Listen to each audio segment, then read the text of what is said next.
They said she was a witch, that she ate children, that she lived in a house standing on chicken legs deep in the forest. But what they never told you is that Baba Yaga might have been a forgotten goddess, exiled from history by men who feared her power.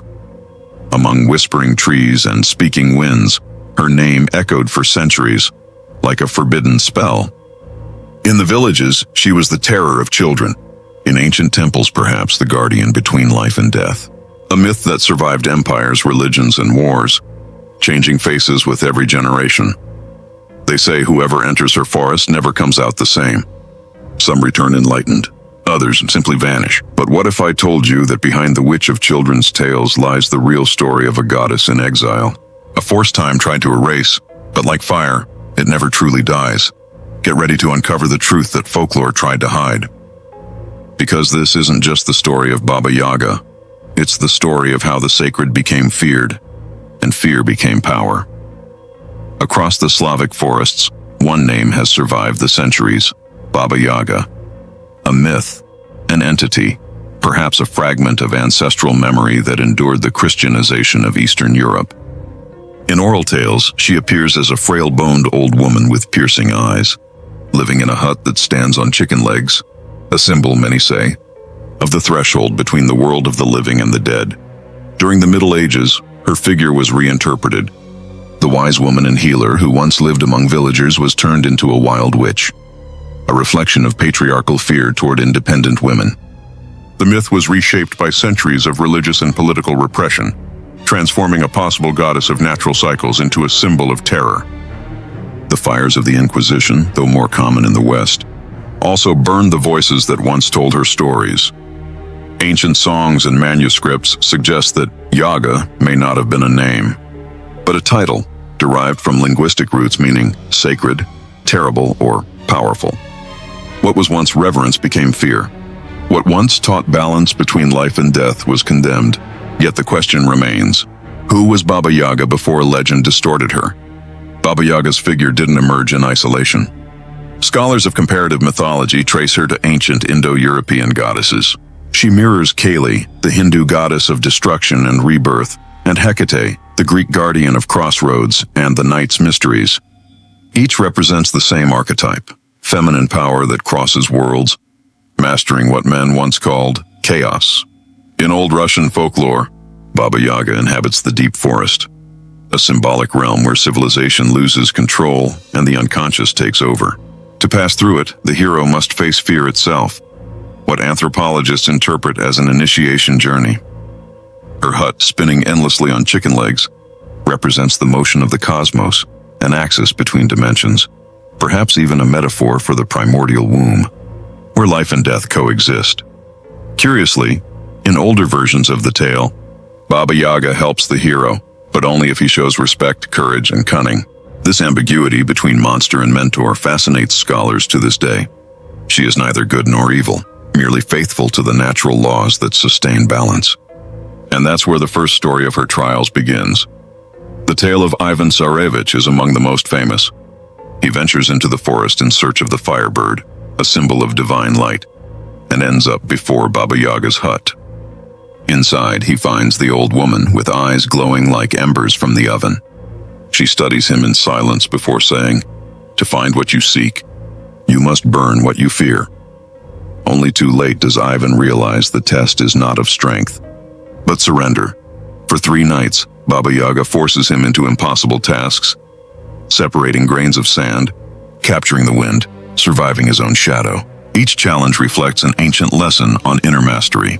When Ivan finally understands, the hut spins once more, and he awakens outside the forest with the firebird in his hands. Baba Yaga neither helped nor punished him. She merely mirrored him. Scholars interpret this as a shamanic initiation, a symbolic confrontation with one's shadow and rebirth through it. And as folklore spread, so did her name. Every village told a version, every tongue reshaped her voice. The old woman became many, and her myth, unstoppable. With the spread of Christianity, myths like Baba Yaga's underwent demonization. What had once been wisdom became witchcraft. The forest, once a sacred temple, was turned into a place of sin. Medieval missionaries wrote about women of the night who spoke to the earth and boiled forbidden herbs, rituals that were likely remnants of pre-Christian fertility cults. Baba Yaga was recast as evil. Her hut became the house of sinners, her oven the gateway to hell. But even condemned, she would not vanish. In secret, villagers kept telling her stories. The church's fear was the people's fascination, a woman outside the rules, mastering death and obeying no one. And so the myth endured. Each century added new layers, transforming Baba Yaga into a symbol of resistance. The woman the church tried to erase became the reflection of all who refused to bow. And with irony, the more she was called a witch, the more immortal she became. A lesser-known tale from the Carpathians tells of a young orphan seeking shelter in the forest during winter. Hungry and freezing, she finds Baba Yaga's hut. The old woman studies her and asks if she has the courage to light the fire herself. The girl agrees. And as the flames rise, she realizes they consume not just wood, but her pain and memories. By dawn, Baba Yaga is gone. Only ashes remain, and a necklace of white bones, a symbol of transformation. The girl returns to the village changed, calm, radiant, almost otherworldly. Some call her blessed, others cursed. But no one notices that the fire didn't destroy her, it purified her. This story survived in Ukrainian, Polish, and Belarusian variants, always with the same core message. Facing your pain is the only way to ignite your own light. What the girl experienced was what many call meeting the Yaga, the moment when the human soul confronts the divine without intermediaries. In Jungian psychology, Baba Yaga embodies the wise old woman archetype, the aspect of the psyche that guards the secrets of life and death. Carl Jung indirectly compared her to the force of the collective unconscious, that untamed depth humanity tries to control but is inevitably drawn back to. Each generation redefines the myth, yet all return to the same question: what happens when we exile the sacred feminine? Baba Yaga's exile is symbolic. When humankind divided nature from spirit, reason from instinct, balance was lost. She, the mistress of transitions, was pushed into oblivion. And still she endures. In films, books, and urban legends, Baba Yaga resurfaces, sometimes as villain, sometimes as redeemer. It is within this modern reappearance that we find the third story, a post-war echo that proves ancient gods never die. They simply change their faces. During World War II, Soviet soldiers reported hearing a woman's voice in the snow-covered forests, guiding them away from ambushes. One survivor later wrote in his diary, "I saw an old woman walking among the pines. Her eyes were calm and her feet left no prints." Folklorists suggest that in times of despair, the collective mind revives its oldest guardians. For war-torn Russia, Baba Yaga became an invisible protector, the terrible yet compassionate mother.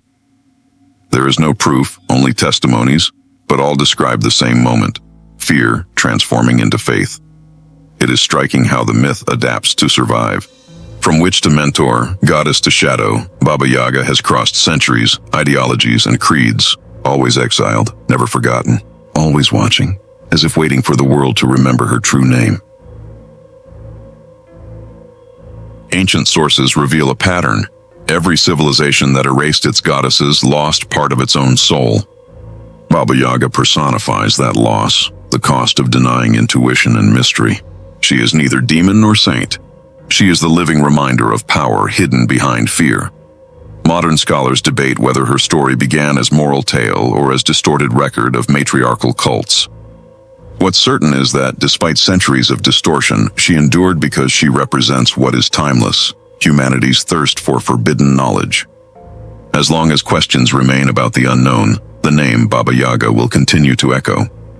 Perhaps that's why even now, when the wind moves through the trees, some still feel the chill. Somewhere in the heart of the forest, her exile is not yet over. Conclusion. The story of Baba Yaga is a mirror of humanity itself, forever trying to understand what it fears and desires. Each generation reshaped her image, but none could silence it. Maybe deep down she was never a witch at all, but the reflection of what we refuse to accept within ourselves. So what do you believe? Was Baba Yaga a wronged goddess or simply a myth created to explain fear? Share your thoughts.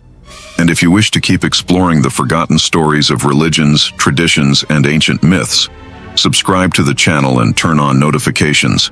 Because believe me, the next name whispering from the shadows is even more enigmatic.